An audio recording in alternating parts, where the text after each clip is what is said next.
한번 시작하겠습니다. 자, 오늘은 민수기 일단 25장입니다. 지난번에 24장까지 이제 발람에 대한 이야기를 했어요. 그죠? 오늘 25장인데, 내용상으로 보면은, 본문의 내용상으로 보면은 발람하고 관계가 없는 것 같아요. 그런데 사실상 이제, 관계가 있는 내용이니까 25장을 먼저 공부하고, 그리고 23장, 24장을 모아가지고 25장까지 해서 발람의 이야기를 종합적으로 한번 해보려고 그럽니다. 자, 25장 펴보세요. 민수기 25장. 찾으신 분은 1절부터 한번 읽어보세요. 1절. 민수기 25장. 앞에서 네 번째 책이니까 찾기가 쉬워요. 저 뒤에 뭐 계시록 찾으려고 하면 창세기부터. 이스라엘이 시딤에 머물러 있더니 그 백성이 모압 여자들과 동행하기를 시작하니라.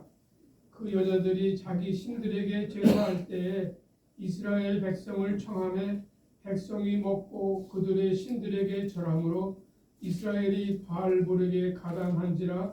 여호와께서 이스라엘에게 진노하시니라. 네, 이거지. 예. 뭐 했다 그래요? 모압 여자들. 그러니까 지금 이스라엘이 요단강 동쪽 모압 평지에 이렇게 진을 치고 있어요. 약 한 200~300만 명이나 되는 엄청난 숫자가 거기에 진을 치고 있는데, 그 이제 조금 더 동쪽에 모압이라는 큰 나라가 있어요. 그 모압 나라에 모압의 왕 발락이 이제 이스라엘 이 사람들을 보고 두려워 가지고 발람이란 아주 거짓 선지자를 불러서 저주를 해달라고 부탁을 했죠. 네. 지난 시간에 했어요. 네. 그런데 발람은 이제 와서 저주를 해주려고 했는데 하나님이 발람의 입을 바꾸어가지고 저주가 아닌 축복을 하게 되는 것으로 이제 끝이 났습니다. 그래서 오늘 이제 25장에 보니까 아직까지 이제 그 모압 평지에 있는 이스라엘 백성들을 모압 여자들이 자기네들 신 바알볼에게 제사를 지내면서 이스라엘 남중네들을 유혹을 한 거예요. 유혹해가지고 이제 쉽게 말하면 무슨 개라 그러죠? 여자를 쓰는 개를 민계. 그렇죠. 민계로 써서 데리고 갑니다. 남자들은 민계는 엄청 약해요. 예. 그래서 데려가서 거기서 이제 뭐 술도 먹고 그들이 뭐 전하자 그러니까 절도 하고 이제 이게 뭐 남자들이 시금머리가 좀 없거든. 예. 그래가지고 뭐 아무 생각 없이 거기서 막 먹고 마시고 해서 음행을 하기 시작하는 거예요. 근데 이것을 하나님이 보시고 노하셨다. 이제 이렇게 있다. 하나님이 노하였다. 하나님 노하면 어떻게 할까요? 그들을 징계하겠죠. 벌 주겠죠. 그래서 모세를 불러다가 그 주모자를 전부 다 나무에 매달아라. 나무에 매달으면 죽이는 거니까 이렇게 이제 하나님이 징계를 하시는 내용이 25장입니다. 그래서 징계를 하고 또 하나님은 하나님의 백성들이 잘못할 때, 죄를 지을 때, 하나님 앞에 죄를 지을 때 어떤 징계를 주로 내리느냐? 어떤 징계를? 제일 잘 내리는 게 전염병이에요. 전염병. 여기서 좀 뭐고 코로나처럼 이런 거 전염병. 그 다음에 이제 지진. 아니면은 비가 안 오게 해서 농사가 안 되게 하는 거. 이런 거. 그 다음에 아니면은 다른 큰 나라의 군사들을 불러다가 치게 해서 칼에 맞아 죽게 하는 거. 되게 이런 거예요. 되게 이런 게 하나님이 징벌하는 방법입니다. 근데 이번에는 무슨 방법을 썼냐 하니까 전염병으로 쳤어요. 그러나 지금 이제 막 사람들이 막 난리고 있으니까 막 저 백성들 주동자들은 나무에 매달려가 죽음을 당하지, 전염병은 돌지. 그러고 있는 이 와중에 그 중에 이스라엘 한 남자가 그 모압 여자를 거기는 미디안 여자라고 나오는 것 같아요. 모압 여자를 데리고 자기 장막으로 데리고 갔다. 뭐 하려고 갔겠어요? 음행하려고 갔겠죠. 그렇죠? 그러니까 지금 막 질병이 전염병이 창궐하고 막 사람이 죽어가고 하는 이 판국에도 이 정신이 빠져가지고 여자를 데리고 장막으로 들어가는 거예요. 근데 이것을 누가 보았다고? 근데 제가 지금 설명하는 게 그 25장 민수기 25장에 쭉 그대로 이제 내가 있는 대로 이야기하는 거예요. 누가 보았어? 누가 보았을까?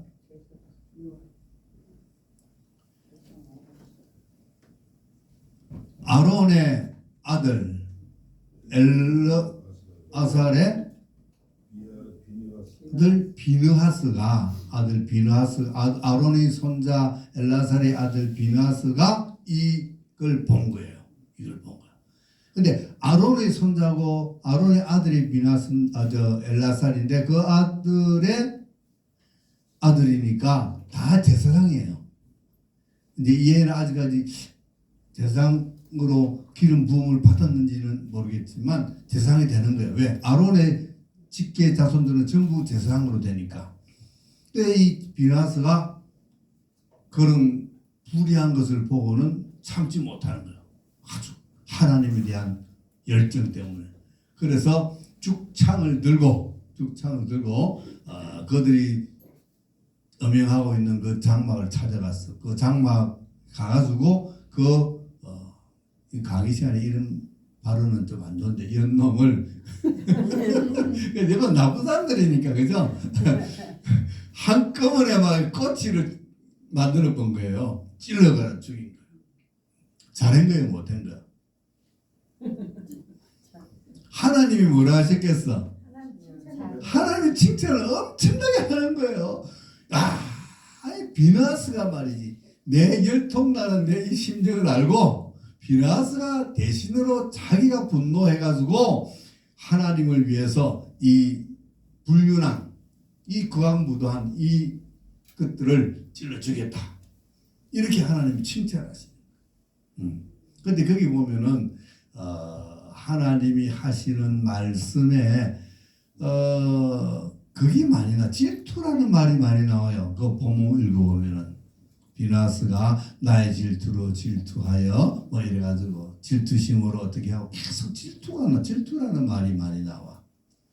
그런데 성경에 질투라는 말이 어디서부터 나오냐 하면 이제 그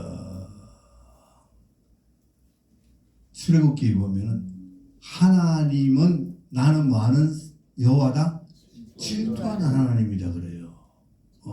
그래서 이 질투란 그래서 이제 하나님을 질투하시는 하나님 이렇게 이제 우리가 알고 있습니다.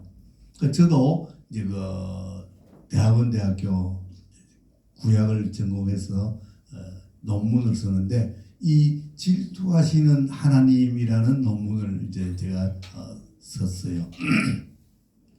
근데 여러분 하나님이 질투를 하실까 안 하실까? 질투는 누가 해요? 사람이 하죠. 주로 여자가 하는 게 질투는.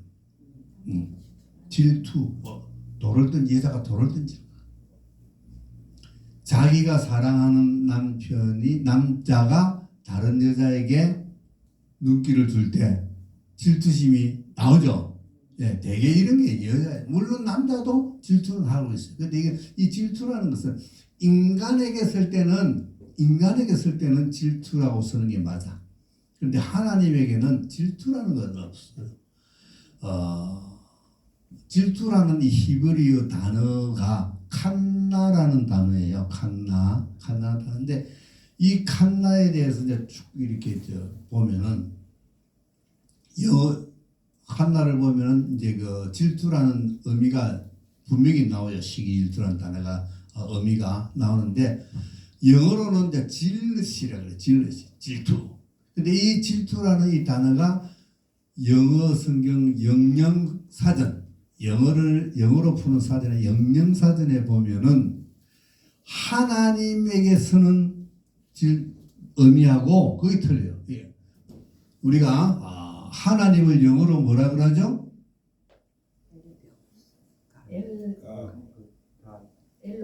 엘로디, God냐, God. God이야, God.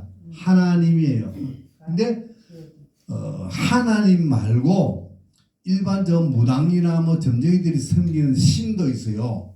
그 신도 God이에요. 근데 그 신은 어떻게 쓰냐면은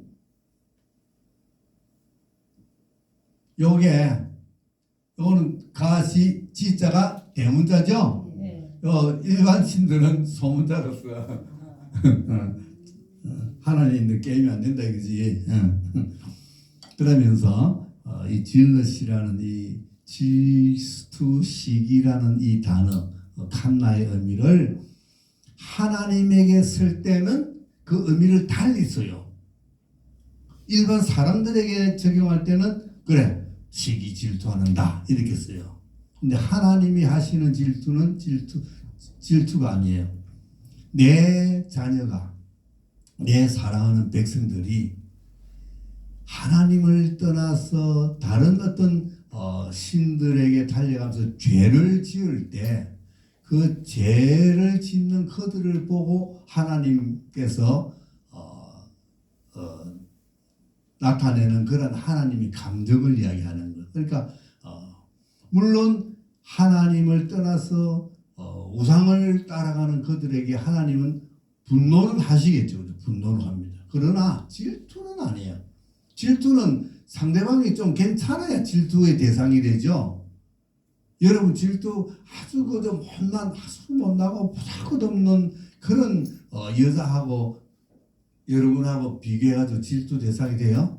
아이고 저거는 뭐 관심도 없어. 관심 없다. 안 가지잖아요. 질투 대상이 아니잖아요. 그래도 뭔가 좀 미모도 있고 그죠? 좀 괜찮아야 질투심이 생기지. 마찬가지로 하나님이 이 세상을 지으시고 이 모든 만물을 지금 운행하시는 하나님인데 거기에 조그만 우상이 하나님의 질투의 대상이 될까? 안 되는 거예요. 안 돼. 저 하나님을 질투라고 하지 말고 하나님은 열정, 열심, 우리를 향한 하나님의 자녀가 죄를 짓고 나쁜 길로 자꾸 멸망의 길로 쫓아가는 데 대한 하나님의 그 아픔, 안타까움 이런 게 질투라고 지금 이렇게 번역이 된 거예요. 그러니까 하나님이 지금 하나님의 자녀인 이스라엘 백성들이 모압 여인에게 꼬여가지고 이방신에게 가서 절을 하고 거기서 음행을 하는 그런 하나님의 백성을 보고 하나님의 마음이 엄청 안타까운 거예요. 아픈 거예요. 그리고 때로는 분노도 해요. 이놈들. 그런 것을 이렇게 질투라는 단어로 표현했는데 그 단어 해석이 제가 볼 때는 적절하지가 않다. 그리고 또 비느하스가 또 질투했다도 그래요. 비느하스가 질투했는데 비느하스가 그거 한다고 무슨 질투하겠어요? 다른 남자가 음행하는 걸 보고 질투하겠습니까? 아니잖아요. 분노하는 거지. 그죠? 그러니까 하나님에 대한 그들의 불신앙에 대해서 비느하스가 분노하고 하나님을 사랑하는 그 열정 때문에 그를 찔렀다. 이렇게 봐야 돼요. 네, 그래서 그 부분은 읽을 때 무슨 이게 질투야? 그런 걸 여러분은 잘 이해를 하시면 됩니다. 질투가 아니고 분노, 열정, 사랑도 그 일종의 그런 감정이잖아요. 내 자녀가 막 나쁜 곳으로 막 달려갈 때 공부는 하락하는 공부는 안 하고 막 거리에 그 어떤 그 패거리들하고 어울려서 이렇게 갈 때 그 자녀를 보는 우리 부모의 심정이 어떨까? 안타깝죠. 그럼 어떻게 하면 쟤를 한 차례 때리서라도 끌고 가야 되겠다 이런 마음이잖아요. 하나님 마음이 바로 그런 마음이에요. 부모 마음. 그런 거를 우리가 아셔야 돼요. 우리는 무엇이든지 모든 성경을 해석할 때 하나님의 마음을 먼저 읽어야 되는 거예요. 아시겠죠? 네. 그래서 그 하나님의 마음을 누가 잘 읽었어요? 비느하스가. 그래서 이제 그 남녀를 찔러 죽였습니다. 그 이야기 그랬더니만은 그 찔러 죽이고 나니까 하나님 너무 마음이 좋은 거예요. 비나스가 내 이 마음을 풀어줬다. 그래서 즉시 뭐가 그쳤다? 전염병이 그쳤다. 한 사람의 그 어려움 때문에, 한 사람의 어려운 행동 때문에 백성들이 전염병으로 엄청나게 죽어갈 수 있는 것을 막아준 거예요. 그러니까 우리 한 사람 한 사람이 어려움을 가지고 어려운 행동으로 나갈 때 많은 사람을 구할 수 있는 거예요. 그런데 그때 잠깐 사이지만 죽은 사람이 얼마였다고요? 2만 4천 명. 그 있어요. 한글 성경에 한글로 적혀 있어요. 2만 4천 명이 죽었다. 이제 이렇게 돼 있습니다. 그런데 하나님 기뻐가지고 비나사하고 이제 그 소금 언약이라고 돼 있죠. 소금 언약을 맺습니다. 앞으로 너희들 자손은 영원히 내가 제사장으로 인정해. 안 그래도 이제 아론의 후손들은 대제사장으로 쭉 이어가는데 하나님 여기서 한 번 더 다짐을 합니다. 아론의 후손들, 비나스의 후손들은 제사장으로 영원히 제사장으로 내가 삼아주겠다. 이렇게 돼요. 소금 언약이에요. 불변하는 언약. 자, 근데 내가 이제 이 이야기를 왜 하느냐 하면은 이 이야기가 왜 중요하냐 하면은 우리가 앞에 지난 시간에 공부했던 발람, 거짓 선지자 발람 이야기를 제가 잠깐 했어요. 과연 이 사람이 진짜 선지자인가 거짓 선지자인가. 그때 뭐라고 결론을 내렸어요? 거짓 선지자라고 내렸어요? 진짜 선지자라고 내렸어요? 거짓 선지자라고 내렸어요. 그렇죠? 그런데 오늘 이 25장의 이야기 이것을 보면은 발람하고는 전혀 관계가 없는 발람의 이야기가 안 나옵니다. 그런데 우리 이제 그 선배님들, 목사님들이 할 때 발람이 이 계략을 꾸몄다라고 이제 가르치고 있어요. 그래서 이 본문 보고는 전혀 알 수가 없어요. 발람은 개입이 안 됐어요. 그런데 신약 성경에 보니까 발람이 개입이 돼 있어요. 그거 찾아봅시다. 제일 신약 성경 맨 마지막 계시록 2장 한번 보세요. 요한 계시록 2장을 찾아보세요.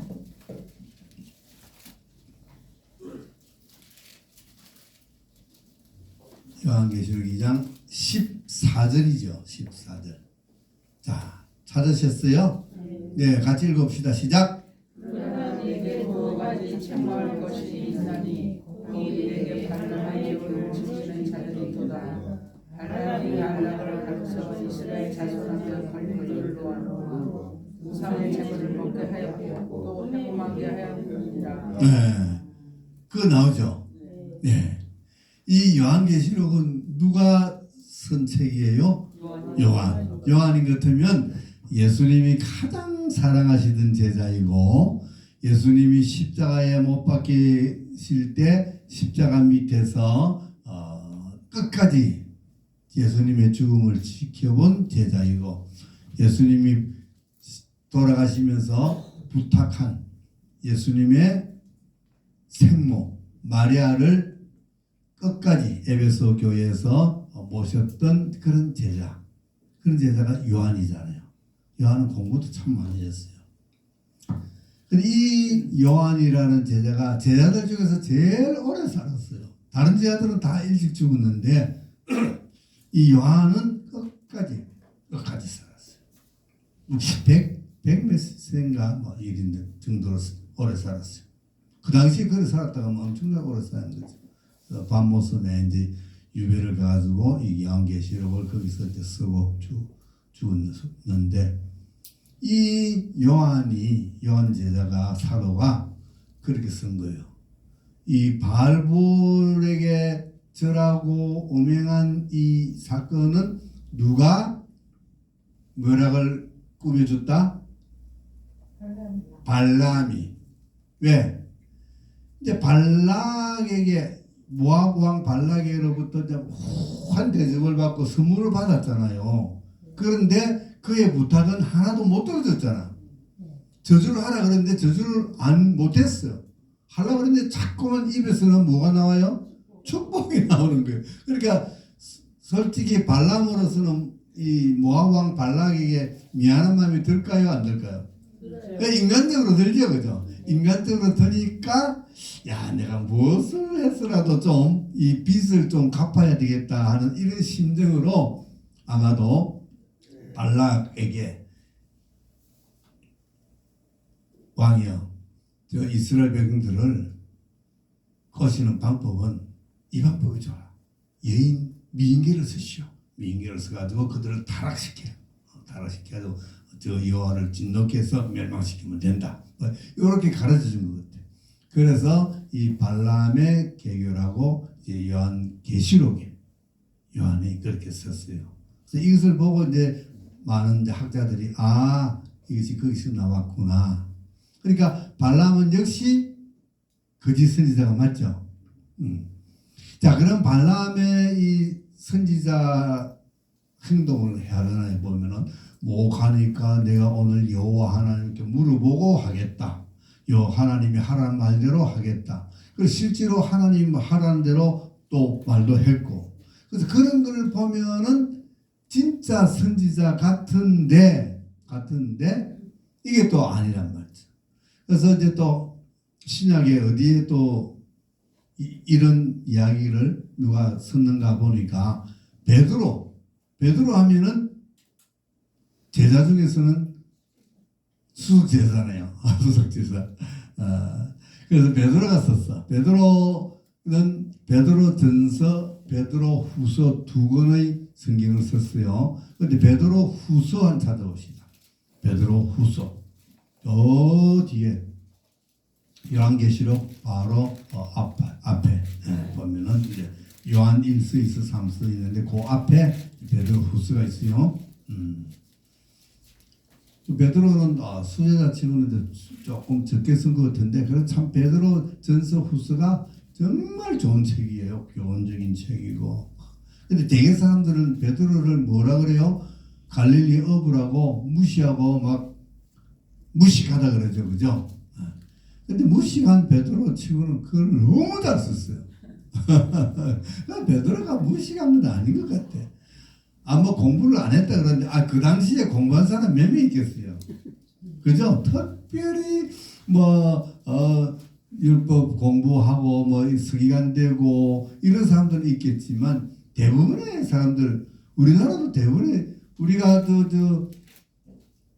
해방되고 6.25 터지고 6.25 일어나고 그 이후에 이제 우리나라에 조금 문명이 거됐지 깨졌지 그전에는 전부 다 그냥 모르잖아요. 한글 모르고 살아온 사람들이 많잖아요. 과거에는. 그래서 이 시대는 그때보다 훨씬 더 전인데 베드로가 무식한 게 아니라 그 당시는 다 그리 정도 했을 거예요. 그런데도 베드로는 예수님을 만나서 예수님에게 교육을 3년이나 받고 또 성령으로 충만하게 되기 때문에 이런 훌륭한 책을 쓸 수가 있었다. 이렇게 봐지는 거예요. 자, 베드로후서 2장 15절 찾았어요? 예, 한번 읽어봅시다. 시작. 그들이 다른 길을 떠나 미혹되어 그의 아들 발람의 길을 따르는도다. 그는 우리의 싹을 사랑하다가 자기의 불법으로 말미암아 책망을 당할 때 말하지 못하는 나라가 사람의 소리로 말하여 이 선지자의 미친 행동을 저지하였느니라. 네. 이 미친 선지자 미친 짓을 누가 저지했다고요? 나귀가 말 못하는 나귀가 입을 열어서 이 미친 짓하는 선지자를 저지했다. 불의의 삭을 좋아하다가 그러니까 돈을 좋아한 거예요. 그죠? 불의한 돈을 좋아한 거예요. 그러니까 불의한 돈을 좋아하는 거는 이거는 당연히 선지자가 아니죠. 거짓 선지자죠. 돈 받고 하는 거는 전부 거짓이에요. 그죠? 예, 돈 받고 기도해주고 돈 내놔라 그러고 병 고쳐주고 돈 내놔라 그러고 이거 전부 잘못된 거예요. 병 고쳐주는 것은 하나님이 고쳐주지 자기가 고쳐주는 거 아니잖아요. 은사자들은 하나님이 은사를 주셨기 때문에 자기 은사 하나님께 받을 때 돈 내고 받았는가? 아니잖아요. 근데 너는 거저 받았으니까 또 어떻게 해라? 거저 주어라 했어요. 너 돈 병 고치는 은사 거저 받았으니까 그 은사를 사용해서 그저 고쳐주라 이 말이에요. 그런데 뭐 암도 뭐 간암은 뭐 1억 뭐 대장암은 5천만 원 뭐 이렇게 가격 붙여가지고 받으면 되겠어요? 뿌리한 삭설 탐하는 발람과 같은 거죠. 뭐 기도해주고 돈 내놔라 소리는 기도값은 내놔라 소리 못하고 뭐라 그래요? 헌금하고 가라. 감수한금하고 가라. 강요하면 안 돼요. 헌금은 강요하는 게 아니잖아요. 헌금은 강요하는 게 아니에요. 그래서 발은 물질에 탐심이 생겨가지고 하나님을 아는데도 하나님의 뜻을 하나님이 원하는 방법으로 안 하는 거예요. 하나님 원하는 방법으로 안 해요. 그러니까 우리가 거짓 선지자다 그러면은 처음부터 막 무대뽀로 거짓 행동을 하는 게 아니라 이 발람처럼 딱 들어보면 그럴듯하게 해요. 뭐 여호와 이름을 끄집어내고 그럴듯하게 하면서 결정적인 순간에 오리발 내미는 거예요. 이단들 그 사이비들 보면은 다 하나님 성경책 가지고도 이단짓 하잖아요. 그죠? 저 대표적인 신청지 같은 거 성경 봐요. 그래도 계획 성경만 봐요. 계획 성경만. 다른 거 요새 뭐 현대은이 뭐 쉬운 성경 읽어보면 쉬운 말로 풀이돼 가지고 자기네들이 뭐 이렇게 풀이해주는 그런 한자 말대가 이상한 거 이런 거는 이제 다 바뀌어버려 가지고 그걸 못 써먹으니까 그래서 성경 보지 마라 그래. 자기네들 딱 이용해 먹을 수 있는 그런 단어가 있는 그 성경을 딱 보라 그래요. 근데 보면은 뭐 하나님 있고 예수 믿고 다 있잖아요. 성경 있고 얼른 보면은 다 그냥 기독교인 줄 알아요. 그런데 아니잖아요. 바로 우리가 발람을 보면서 그런 걸 느껴야 되는데 그 발람의 24장을 한번 봐요. 24장. 민수기 24장. 25장 바로 앞에 24장 1절.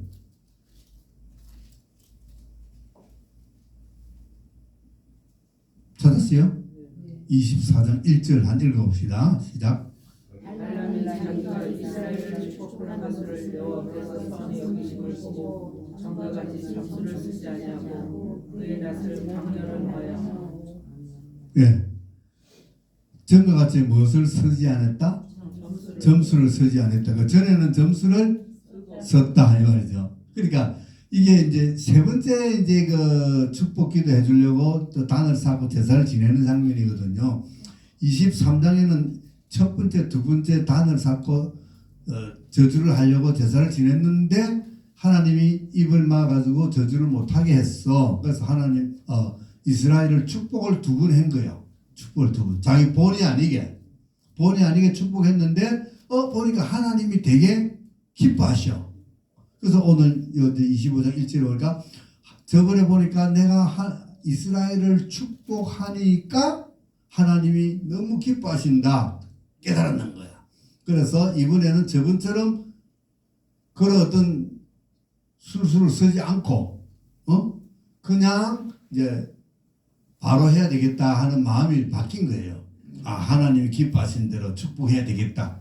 앞에는 저주를 하려고 술수를 썼는데 못하게 하나님이 막았고 이번에는 자기가 축복하면 하나님 기뻐하시겠지 하고 이제 그런 마음을 돌렸다는 거예요. 그랬더니만은 그때 뭐가 임했다고 돼 있어요?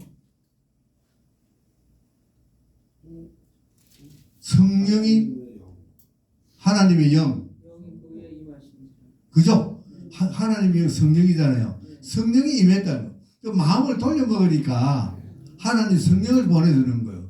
야, 그래, 좋아. 너 그럼 내 성령 보내줄 테니까 너 욕을 제대로 축복해라. 이거죠. 그러니까 앞에는 나쁜 술수를 써서 저주를 하려고 했는데도 자기네들이 평상시에 쓰는 그 방법, 그저 복술, 뭐 점성술, 뭐 이런 거 있잖아요. 이런 거를 써서 하려고 했는데 하나님 막았어. 막아서 축복을 억지로 했더니만 그래도 억지로 축복이라도 축복하니까 하나님이 기뻐하시더라. 야, 하나님 너무 기뻐하셔. 그래, 이번에는 제대로 해보자 하고 마음을 딱 돌려먹는 순간에 하나님이 성령을 내려주신다. 그러니까 우리가 마음을 돌려먹으면 하나님이 성령을 주시는 거예요. 여기 참 아주 중요한 부분이에요. 잘못하면 이제 이게 놓칠 수 있는 부분인데, 그래서 여태까지는 가짜인지 진짜인지 몰랐는데 요 몇 가지를 보니까 요 발람은 뭐다? 가짜다.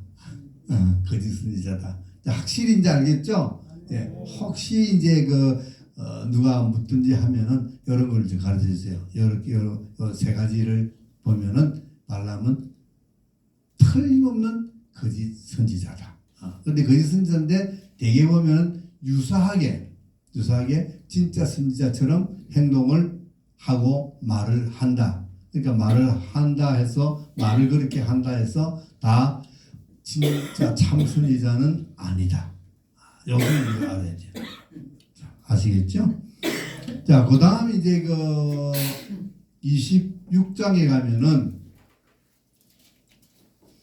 26장에 뭐가 나오죠? 그 제목이 딱 나오는데 인구조사 나오죠. 예, 인구조사. 인구조사를 1장에서 한번 했어요. 민수기 시작할 때 인구조사를 시내산에서 했거든요. 시내산에서 했는데 이제는 40년이 지나서 어디서? 모압 평지에서 인구조사를 다시 합니다. 왜 하나님이 인구조사를 지금 하라 그럴까? 이제 이스라엘 백성들은 어디로 갈 거예요? 가나안 땅 갈 거죠?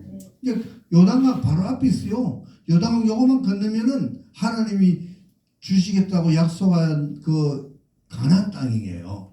가나안 땅에 가면은 이제 그들과 일단은 정복 전쟁을 해야 되겠죠. 네. 정복 전쟁을 하고 나면은 땅을 차지하면은 이제 뭘 해야 돼요? 땅을 나눠야 되죠. 네. 나누려 그러면은 어떻게 나눌까요? 지파대로. 각 숫자대로. 그래서 숫자를 미리 파악해라는 거예요. 유다 지파는 몇 명, 루벤 지파는 몇 명, 다 조사를 해가지고 가서 그 땅을 차지하면은 그 지파별로, 종족별로, 그 다음에 가족별로 이렇게 다 한 땅을 이제 갈라주는 그런 계획을 세우기 위해서 했더니만은 조금 틀려요. 40년이 지났는데 그 많은 숫자가 조금밖에 안 틀려요. 조금 줄어들었어요. 그 숫자는 거기 나와요, 성경에. 근데 레위 지파는 따로 해요. 레위 지파는 거기 나오는 보통 이제 인구조사 할 때 숫자는 몇 세 이상 해요? 20세 이상. 레위 지파는 1개월 이상 되면 다 합니다. 레위 지파는 대신에 그들에게 땅이 안 줘져. 예, 레위 지파는 땅이 안 줘지고 그들의 기업은 누구다? 하나님이야. 레위 지파의 기업은 따로 땅을 떼주는 것이 아니고 하나님 내가 너희들이 기업이 돼줄게. 그 말은 뭐죠? 내가 너희 먹이 살릴게 그 말이에요. 예. 하나님 먹이 살리면 뭐 튼튼하죠. 그런 먹이 살리면 뭐 아무 걱정 없죠. 근데 인구조사를 해보니까 그 지금 40년 후에 인구조사 한 사람하고 40년 전에 시내산에서 인구조사한 사람이 같아요, 틀려요? 틀리죠. 시내산에서 인구조사한 그 사람들은 다 어디 있어요? 다 죽었어요. 둘이만 살았어요.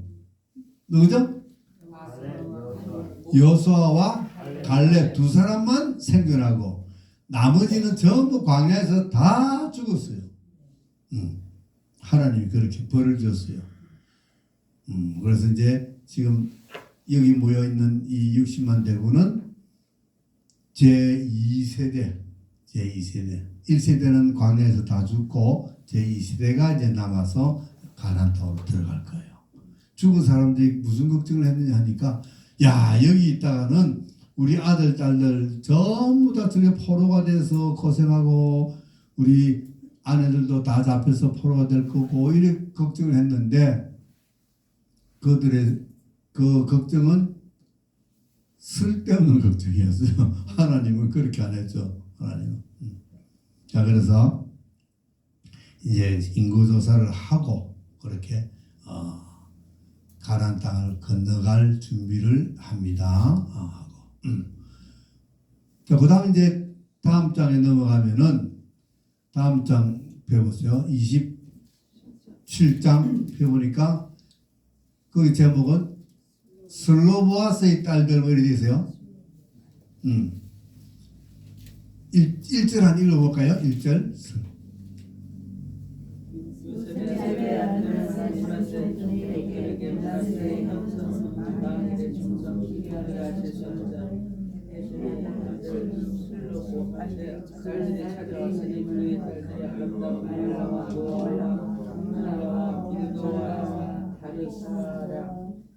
네, 됐어요. 거기까지만 합시다.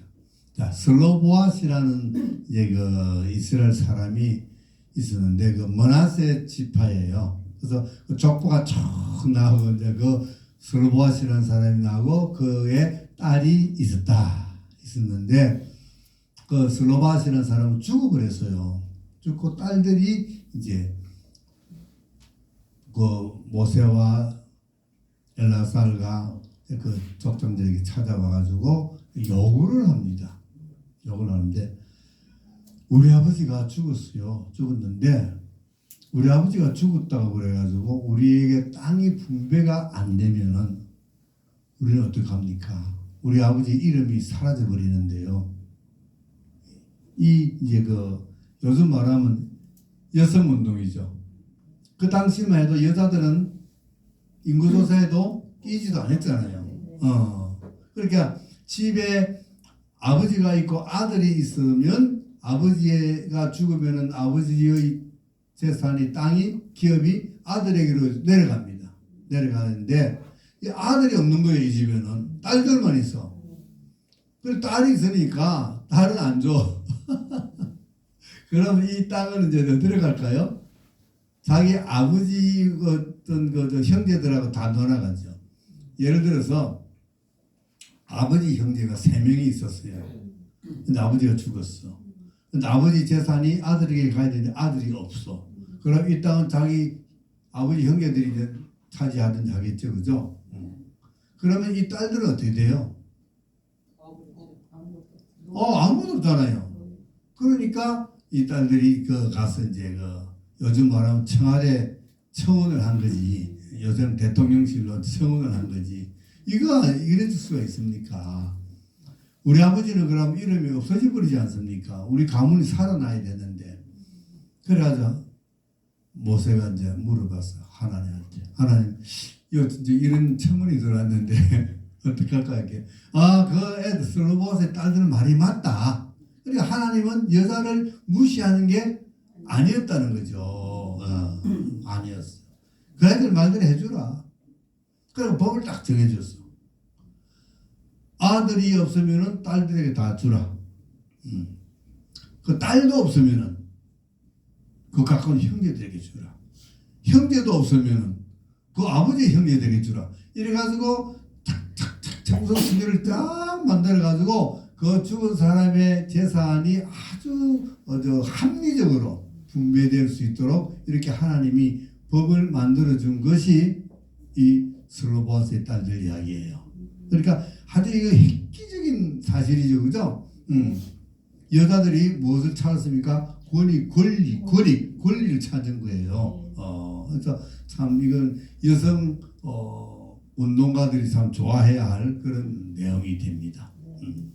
이건 이제 슬로바스 딸들의 이야기. 간단하게 그 핵심만 알고 넘어가면 돼요.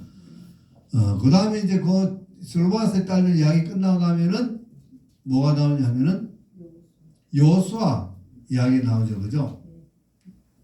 여호수아가 왜 나타나요? 여호수아가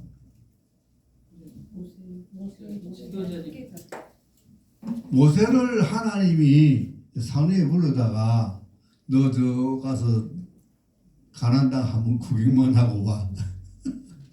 그리고 너는 못 가. 못 간다 그랬죠? 예, 저번에 무리바 물 사건으로 인해서 하나님이 영광을 가리기 때문에 못 간다. 그래서 아론 죽었죠? 이제 모세도 이제 곧 죽을 거야. 34절에 가면 모세 죽고. 못 가니까 이제 어떻게 해요? 모세가 하나님, 내가 못 들어가면은 이 백성들을 이끌어갈 후계자가 있어야 되지 않겠습니까? 후계자를 지명하게 해주세요. 그래서 그래, 눈의 아들 여호수아가 있다. 그에게는 신이 있다. 성령이 내린다. 하나님이 성령을 준 거예요. 그래서 여호수아를 내 후계자로 삼아라. 그래서 모세가 여호수아에게 안수를 해줍니다. 그래서 후계자로 탁 세워줘.